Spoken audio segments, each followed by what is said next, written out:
Halloween night is always one of those times when anything can happen. It's part of the fun. You see kids running around in costumes, laughing as they collect candy, and sometimes older teens like us trying to sneak a little mischief into the night. But what happened to me last Halloween was something that I can't shake off. It wasn't just some spooky Halloween scare, it was something far worse. It started pretty normal. My friends and I weren't into trick-or-treating anymore, so we had other plans. Hit up a few houses for candy, hang out, and maybe go to a Halloween party. I was dressed as Jason Voorhees with the machete, fake blood, the whole deal, while my two friends, Chris and Ethan, were going as Ghostface and a werewolf. Typical last-minute costumes, but we didn't care. It was all about having a good time. We were about halfway through our night when we split up. Chris and Ethan wanted to go check out this haunted house attraction at the edge of town, but I wasn't really feeling it. The whole jump scare thing isn't my idea of fun, so I told them I'd catch up later. We agreed to meet back at the park after an hour or so. It was around 10 p.m., and most of the trick-or-treaters were starting to head home. The streets were clearing out, and the excitement of the night was dying down. I was walking alone, taking the long way around the neighborhood, when I heard someone calling out behind me. "Hey, kid!" I turned around and saw a man in a police uniform. At first, I didn't think much of it. Maybe he was just checking to make sure everyone was following the rules, keeping an eye on things. But as he got closer, something felt off. He didn't look like the other cops I'd seen around town. His uniform looked kind of old, worn out, like it hadn't been replaced in years. And there was no police car nearby, just him, walking alone on the sidewalk. The brim of his cap hid part of his face, but what I could see of his expression was serious. Too serious for someone just patrolling a neighborhood full of kids having fun. "There's a curfew," he said, his voice firm but calm. "You need to head home." I was confused. I hadn't heard anything about a curfew. I figured maybe it was something new for Halloween, but none of my friends mentioned it either. And I had seen plenty of other kids out just minutes before. "Curfew?" I asked. "I didn't hear about that." The man took a step closer, his eyes narrowing. "It's been enforced since earlier tonight. No one's supposed to be out after 10 p.m. Now, I don't usually question authority, but something about the way he said it made me uneasy. There was no urgency in his voice, just this weird, cold insistence. He didn't look at me like a cop who was concerned for my safety. He looked at me like I was breaking some unspoken rule. "I'm heading back now," I said, trying to play it cool. "I'm meeting my friends at the park." The man didn't budge. "I'll walk you. Make sure you get home safely." That's when the alarm bells started ringing in my head.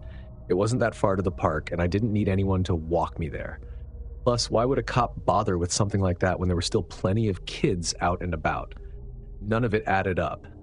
"No, it's fine," I said, taking a step back. "I'm good. My mom's picking me up at the park in a few minutes." I wasn't planning on calling my mom. I was 17 and more than capable of walking around the neighborhood on my own.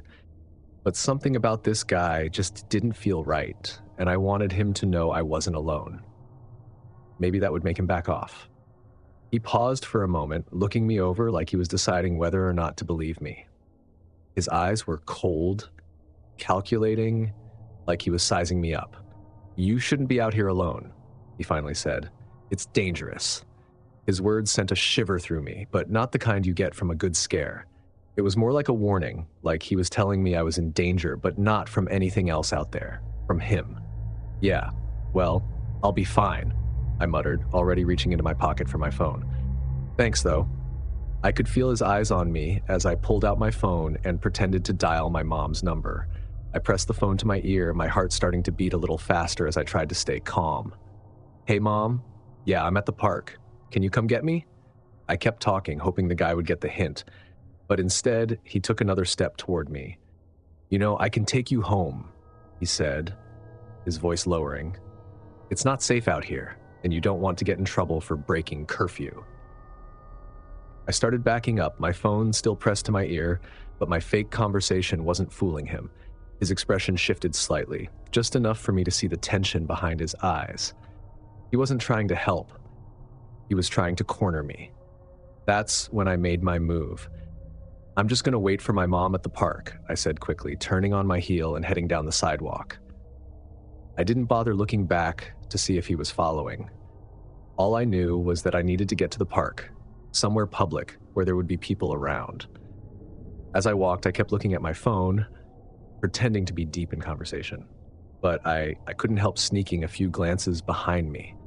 The man was still there, just far enough back to be out of earshot, but close enough that I could feel his presence like a shadow creeping along behind me. I picked up the pace, my mind racing with a dozen different thoughts. Was this guy really a cop? Or was he just some creep pretending to be one? Either way, I knew one thing. I couldn't let him follow me all the way to the park. That's when I saw it. Chris's mom's car parked up ahead. She was dropping off Chris and Ethan after the haunted house.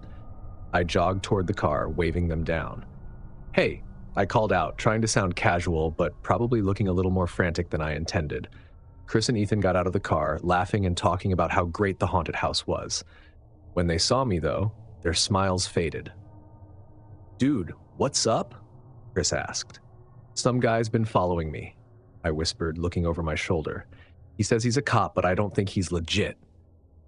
Chris's mom must have noticed the look on my face because she rolled down the window. "Everything okay, sweetheart?"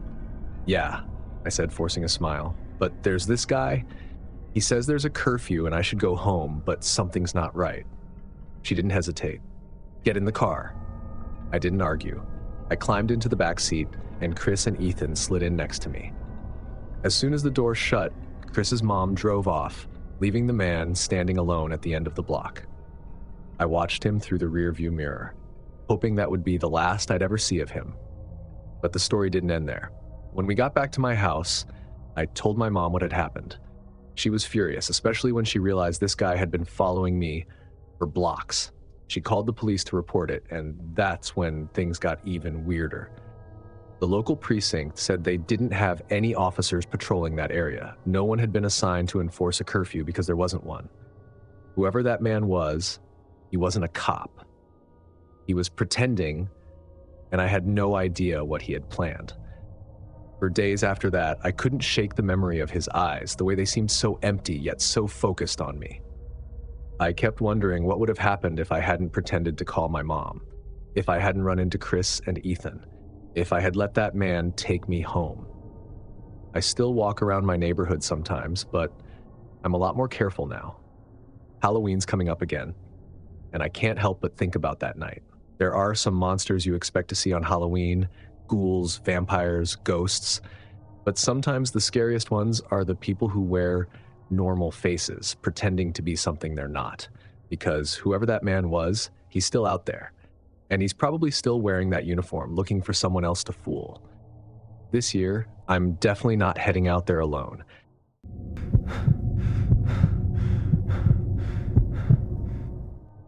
I was pretty excited when my parents told me they'd be going to a Halloween party this year. Not because I wanted them gone, but because it meant I'd have the house to myself for the night. Being 16, I figured I could handle it. Plus, I had the chance to binge on horror movies, give out candy to the trick-or-treaters, and not have anyone nagging me about how late I was staying up. The night started out just like any other Halloween. I ordered a pizza, set up my stack of horror movies, and kept the bowl of candy by the front door for the kids. There was something eerie about that October night, the cold, the light drizzle of rain tapping against the windows. It all gave the night a sense of suspense, like something just waiting to happen. Around 7 p.m., the first wave of trick-or-treaters arrived, little kids dressed as superheroes, witches, and monsters. I handed out candy, commented on how awesome their costumes were, and went back to my movie. Every now and then, I'd hear the doorbell ring again, and I'd pause whatever I was watching to hand out more candy. This routine kept going for about an hour. Then around 8:30, the doorbell rang, and when I opened the door, there was only one trick-or-treater. He, or she, I couldn't tell, looked like they were a little too old for this. They had on a cheap, dirty mask. It looked like a knockoff Michael Myers mask, but not quite. It was off-putting in a way that's hard to explain. "Hey, happy Halloween," I said, trying to keep it casual. The figure didn't say anything. They weren't holding out a candy bag or anything, just standing there, staring at me through that mask. After a few awkward seconds, I grabbed a handful of candy and dropped it into their hand. "There you go, dude. Have a good night," I said, trying to move the encounter along. The figure tilted its head slightly, like they were confused or, I don't know, disappointed. Either way, they finally turned around and walked down the steps, disappearing into the shadows down the street. Weird, but whatever. People can be strange on Halloween. I closed the door and locked it. I remember thinking about how weird the encounter had been, but I shrugged it off and went back to my movie.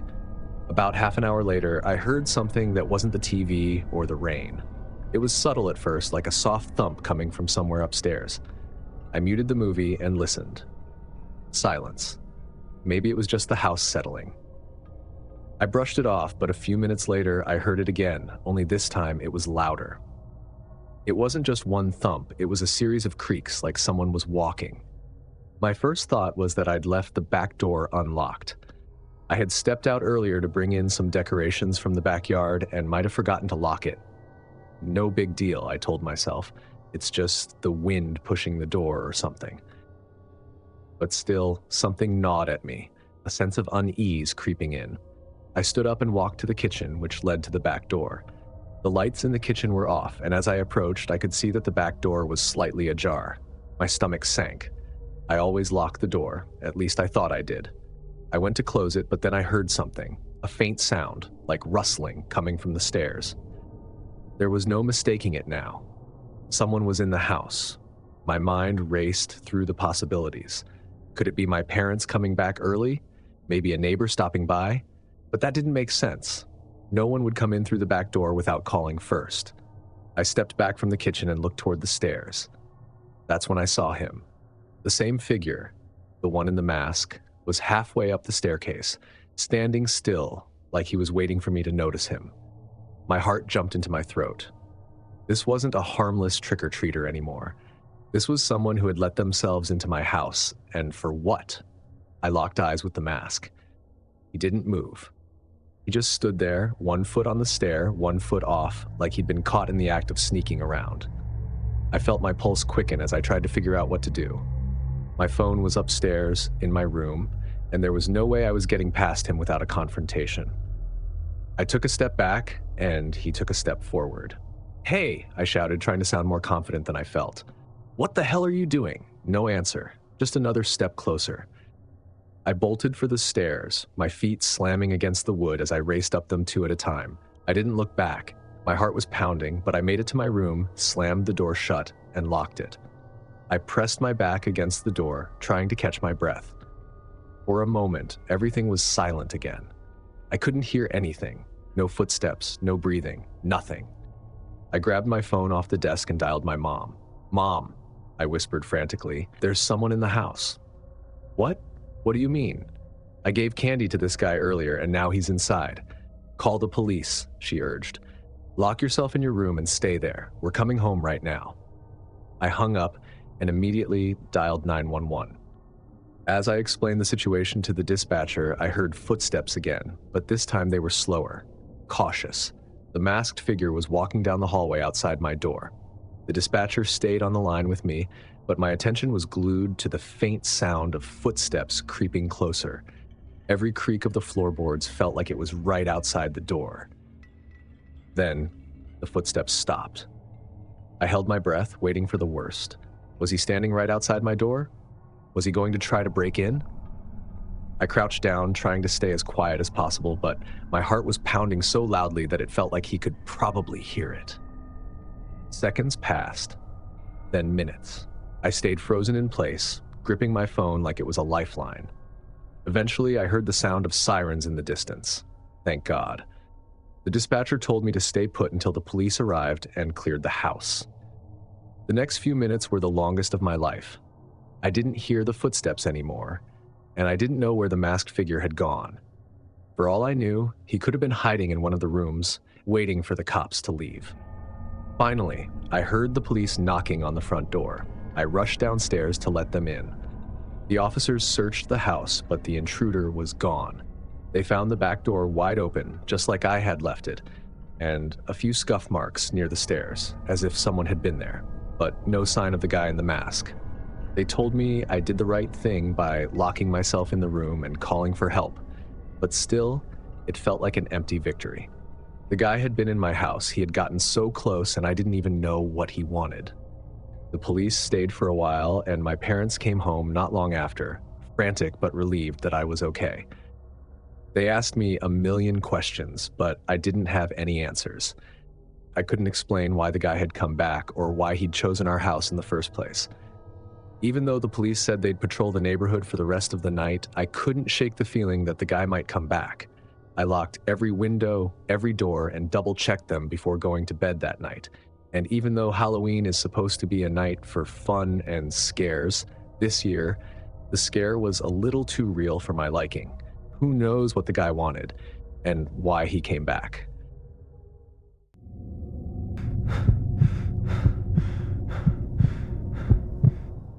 I wasn't even supposed to go to the Halloween party that night. I had told my friends a dozen times I wasn't in the mood, but they were relentless and eventually they wore me down. So with a little over an hour before the party started, I dug through my closet and threw on the only thing that could remotely pass as a costume, a black hoodie, some face paint to look like a skeleton, and an old pair of gloves I cut the fingers out of. Not my best work, but it'd do. It was a house party at Lucas's place, out by the edge of town. His family owned a huge, sprawling estate with more rooms than anyone needed, and their Halloween parties were the stuff of legend. I'd been to a few over the years, and they always got out of control. My best friend, Danny, picked me up around 8, and we headed over. The streets were already filled with kids trick-or-treating, and I found myself watching them through the car window. Their costumes, their laughter, it all felt innocent, like Halloween should be. Meanwhile, here I was, heading to a party where I knew people would be getting too drunk to care about anything remotely fun. Lucas's house was lit up with those fake spider webs all over the front yard, skeletons hanging from the trees, and jack-o'-lanterns glowing on every step leading up to the front door. The sound of loud music hit us as soon as we stepped out of the car, and I could already see a few people stumbling around, red Solo cups in hand. "Looks like the party's in full swing," Danny said, grinning. I just nodded, not really feeling it, but trying not to be a buzzkill. We made our way inside, and it was crowds of people in half-assed costumes, loud music, and a few people already passed out on the couches. The air smelled like cheap beer and sweat, and the bass from the speakers was so heavy it felt like it was shaking the walls. We wandered around for a bit, catching up with some people we knew. I wasn't drinking much, just nursing a beer and trying to find some kind of energy to enjoy myself. But something was bugging me. It was this nagging feeling, like someone was watching me. Not in the casual, there are a lot of people at this party kind of way, but more like a specific targeted stare. At first, I shrugged it off. Maybe it was just the overwhelming energy of the party, or maybe I was just being paranoid. But every time I moved through the house, every time I looked over my shoulder, I saw someone in the crowd, a tall figure wearing an old-fashioned suit and a full-face mask, one of those vintage, creepy-looking ones you see in black and white horror movies. It looked like a mix between a clown and a mime, with a frozen grin and hollow eyes. At first, I thought it was just someone in costume, having a good time, trying to freak people out. But no matter where I went, I saw him. At the end of the hallway, in the kitchen, out by the pool, always standing there, never interacting with anyone, just watching. "Hey, you good?" Danny asked me when he noticed I'd gone quiet. "Yeah, I guess," I muttered, still trying to keep my eyes on the crowd, wondering where that guy was now. Danny raised an eyebrow. "You don't look like you're having a great time. Want to head out?" I shook my head. "Nah, I'm fine. Just thought I saw something weird, that's all." "Weird? It's Halloween, man. You're supposed to see weird stuff," Danny joked, giving me a light punch on the arm. I smiled, trying to act like I was overreacting. But something still felt wrong. As the night dragged on, I tried to lose myself in the noise, the people, anything to distract me from that unsettling feeling. But it didn't work. Every time I caught a glimpse of that masked figure, it sent a jolt through me. I'd turn away for a second, and when I looked back, he'd be gone. It wasn't until later in the night, when things started to wind down, that things took a turn. Danny had gone off somewhere, probably with some girl, and I found myself sitting on the back porch, trying to get some air. It was quieter out there, just the muffled sound of music coming from inside the house, and the cool night air was a relief from the heat of the party. That's when I saw him again. The figure in the mask, standing by the trees at the edge of the property, just barely visible in the shadows. I stood up, my heart racing a little now. I couldn't explain it, but there was something about him that didn't feel right, like he wasn't just some guy in a costume. I walked back inside, scanning the room for Danny or anyone I knew, but the house had started to empty out. People were leaving, the music was quieter, and I realized it was way later than I thought. I decided I'd had enough. I wasn't going to stick around any longer. I pulled out my phone to text Danny, telling him I was heading out, but I couldn't get a signal. Typical. As I made my way through the house, I saw fewer and fewer people. It was like the party had evaporated, leaving behind a handful of stragglers. I headed down a side hallway, looking for the bathroom before I left. The hall was dimly lit, the music barely audible now, and I realized just how quiet it had gotten. I reached the end of the hall and pushed open the bathroom door, only to find it empty. As I stepped inside, I caught something in the mirror. My reflection, and just behind me, standing in the hallway, was the man in the mask. I spun around, but the hall was empty. My stomach tightened, and I felt a wave of unease wash over me. This wasn't funny anymore. Whoever this guy was, he was taking the whole creepy act way too far. I rushed back down the hall, ready to grab Danny and get the hell out of there, but as I turned the corner, I stopped in my tracks. There, in the middle of the room, was the masked man. He wasn't moving, wasn't saying anything, just standing there, blocking my way out. I could hear the faint sound of the music from the other room, but everything else was silent. No one else was around. I froze for a second, my mind racing, trying to figure out what to do. This had to be a joke, some kind of Halloween prank? But the way he stood there, the way his head tilted slightly as if he were studying me, it didn't feel like a prank. Hey man, you win, okay? You got me. I'm freaked out. Can you just move? The masked man didn't respond. He didn't even flinch.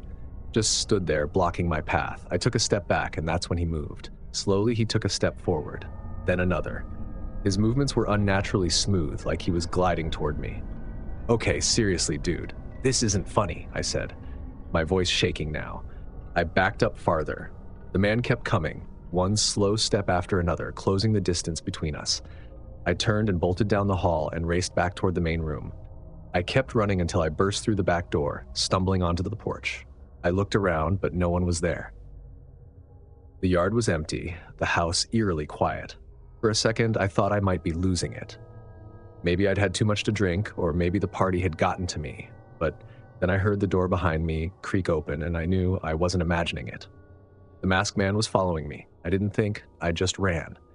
Across the yard, through the trees, my legs pumping as fast as they could.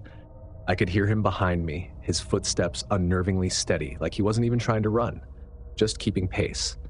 I darted through the trees, branches scraping against my skin. I had no idea where I was going, just away from him. I burst out onto the road, my chest heaving, and looked over my shoulder. The masked man had stopped at the edge of the trees. He didn't follow me onto the road. He just stood there, his head tilted to the side. I kept running until I reached the end of the road where Danny was leaning against his car, talking to some girl I didn't recognize. I skidded to a stop, grabbing the side of the car for balance. Danny looked up, confused, his conversation cut short by the sight of me practically collapsing next to him. "Dude, what the hell?" he asked. "There's someone up there," I managed to choke out, pointing back up the road toward the house. "A guy in a mask. He was just watching me. He didn't say anything, just stood there, staring." Danny pushed off the car and took a step closer. "You serious?" Danny asked, his tone shifting from casual to concerned. "Dead serious. He was just standing there in the dark. I don't know what his deal is, but it's not good." Danny looked up the road. "All right, let's go check it out," he said, grabbing a flashlight from the back seat. "What? You're not seriously going back up there?" the girl protested, clearly unnerved by what I just said. Danny shot her a reassuring grin. "We'll be fine. Probably just some idiot messing around. We'll scare him off."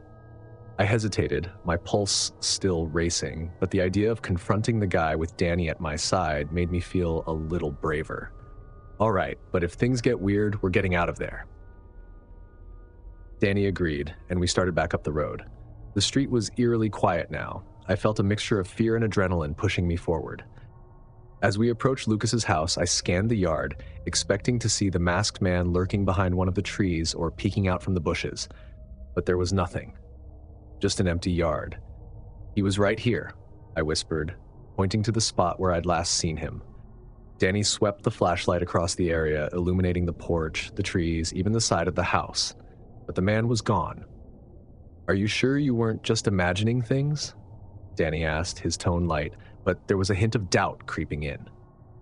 I know what I saw, I insisted, frustration bubbling up inside me. He was right here, standing still. I'm not making this up. Danny nodded. All right, man, I believe you, but whoever it was, they're gone now. Maybe it was just some dude trying to mess with people. I didn't respond, my eyes still scanning the shadows, looking for any sign of movement. But the street was silent, empty. Come on, let's get out of here, Danny said, clapping me on the shoulder. Whoever he was, he's long gone now. Back at the car, the girl was waiting, looking uneasy. So, what happened? She asked as we approached. Danny shook his head. Nothing. Whoever it was, they're gone now. She didn't look convinced, and honestly, neither was I. I slid into the passenger seat, my hands still trembling slightly as Danny started the car. We drove away, the tension easing now. But even as we turned onto the main road, I couldn't stop looking out the window, expecting to see that masked figure standing at the edge of the woods, watching us leave. I don't know who that guy was or what he wanted, but every Halloween, when the parties start again, I wonder if he'll show up for someone else.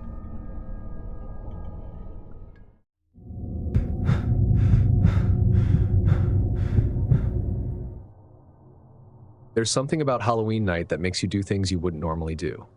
Maybe it's the excitement in the air, the feeling that anything could happen, or just the adrenaline that comes with the whole spooky vibe. Whatever it is, that night still haunts me, and not for the reasons you'd expect. It was supposed to be a fun adventure, just me and a few of my friends spending the night in an old abandoned church. We'd heard all the rumors about the place. Some people said it was haunted, others said it was a cache for squatters or maybe even something darker. But none of that bothered us. We were teenagers, and when you're a teenager, you think you're invincible. Or at least you think nothing bad will ever actually happen to you. The church sat on the edge of town, tucked between a cornfield and a patch of woods that always seemed too quiet. The surrounding area had an eerie stillness, almost like it was stuck in time. By day, the cornfield stretched endlessly, but by night, everything felt different. The darkness seemed to swallow everything, and the woods and cornfield both took on a menacing quality. The church, with its crumbling walls and shattered windows, stood like a forgotten monument to something long dead. It had been abandoned for as long as anyone could remember, and the windows were shattered. The roof partially caved in, but the walls were still intact, standing like a skeleton of what it once was. The stories about the place varied. Some said it was cursed, others whispered about strange rituals that had taken place inside long after the church had been deserted. The allure was too strong for a group of bored teenagers like us. I was with my usual crew, Jacob, Lisa, and Aaron. We'd all known each other since middle school, and we were always looking for the next thrill. Jacob had suggested the church after hearing some local kids talking about it at school. Lisa wasn't too thrilled about the idea. She'd always been a bit more cautious, but she didn't want to be left out. Aaron, on the other hand, was all in. He was the kind of guy who thrived on adrenaline and loved proving how fearless he was. So that's how we found ourselves driving out to the old church on Halloween night. We brought sleeping bags, flashlights, and enough snacks to last us through the night. The plan was simple. We'd tell ghost stories, maybe explore the building a little, and see if we could catch a glimpse of anything paranormal. When we pulled up, the place looked even more run down than I'd remembered. The overgrown grass and weeds surrounded the structure like a natural barrier, making it seem even more isolated. The front doors were hanging off their hinges and vines had crawled up the sides, making it look like nature was trying to swallow the whole building. The air was cold and still, and the only sound was our own footsteps as we made our way inside. The full moon cast its pale light over everything, and I couldn't help but feel like we were being watched. I ignored it, telling myself it was probably just my nerves. After all, this was what we wanted, right? A scare, a thrill, something to break up the monotony of life in a small town. Jacob was the first to push open the doors, and they creaked loudly as they swung inward. The inside of the church was just as you'd expect, dusty, dark, and eerie. Pews were scattered around, some overturned, others rotting where they stood. The altar at the front was cracked and broken, but there was enough moonlight filtering through the broken windows to give the room an unsettling glow. "Perfect," Aaron said, grinning as he dropped his backpack onto one of the pews. "This place is awesome." Lisa wasn't as enthusiastic. "I don't know, guys, this feels off." "Oh, come on," Jacob said, rolling his eyes. "It's just a building. Nothing's gonna happen." I didn't say anything, but I couldn't shake the feeling that Lisa might be right. There was something about the place that felt wrong, like we weren't supposed to be there. But I shrugged it off and followed the others as they set up their sleeping bags in the middle of the main room. We sat around in a circle, using our flashlights to create little pockets of light as we shared stories and laughed about how ridiculous some of the rumors were. Aaron, of course, was in full storyteller mode, trying to freak us out with exaggerated tales of ghosts and demons. We laughed it off, but the truth was, the atmosphere was starting to get to us. The cold, the darkness, the way every sound echoed through the empty building, it was all getting under our skin. It was when we decided to take a break from the storytelling that the mood shifted even more. About an hour in, we heard it. Footsteps. They were faint at first, so faint that I thought maybe I'd imagined them. But then they got louder, closer, echoing through the halls of the church like someone was walking just out of sight. Lisa's eyes went wide, and she clutched her flashlight tighter. "Did you hear that?" she whispered. Aaron smirked. "Probably just an animal. This place is old, there's got to be rats or something running around." But these weren't the quick, scurrying sounds of rats. They were heavy footsteps, the kind made by something human. Jacob stood up, his flashlight beam sweeping across the room. "Hello?" he called out, his voice echoing in the vast, empty space. "Anyone there?" No response. We all exchanged uneasy glances, but no one wanted to admit that they were scared. After all, we were just here for fun, right? There was nothing to be afraid of. But then the footsteps started again, this time louder and more distinct, like they were coming from the hallway that led to the back of the church. "I'm gonna check it out," Aaron said, standing up and grabbing his flashlight. "No way," Lisa said. "Let's just stay here. It's probably nothing." "Yeah, probably," Aaron said with a grin. "But what if it's not?" Before any of us could stop him, Aaron started walking toward the hallway.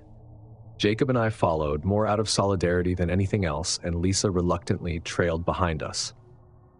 The hallway was narrow and dark, with doors on either side that led to smaller rooms.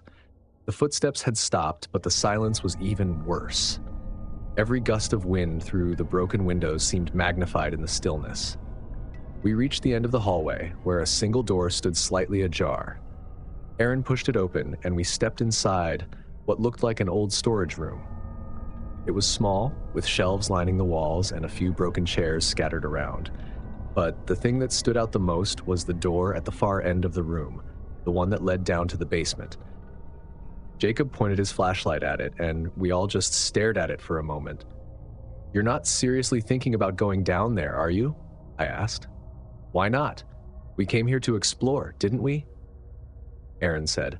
I looked at Lisa, who looked like she was about to bolt, but she didn't say anything. I didn't want to be the one to back out, so I reluctantly followed as Aaron pushed open the basement door.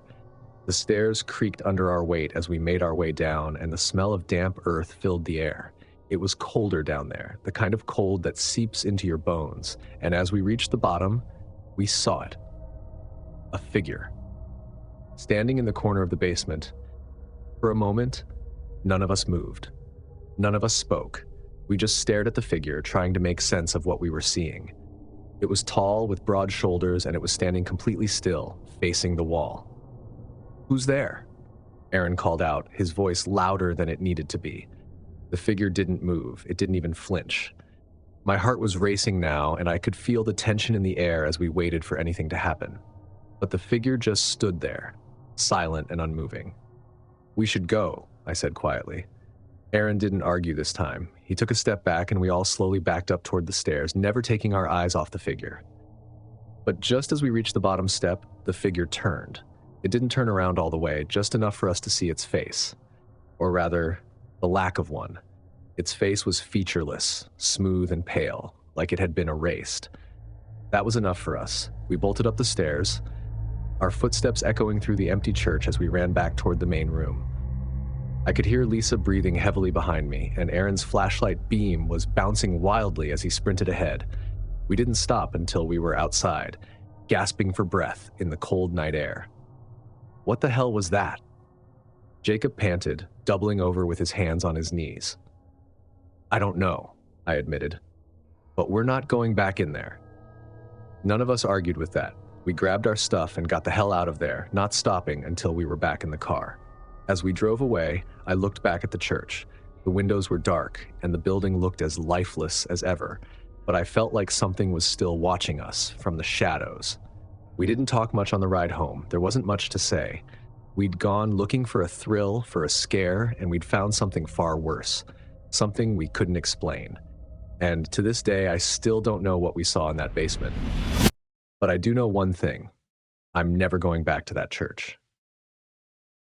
If these Halloween tales gave you goosebumps, don't forget to hit that like button and subscribe for more chilling stories. Got a scary trick-or-treat experience of your own? Drop it in the comments below. We'd love to hear it. And remember, this Halloween, keep your eyes open. You never know what's lurking behind that mask. Stay safe out there. Thanks for watching, and I'll see you in the next nightmare.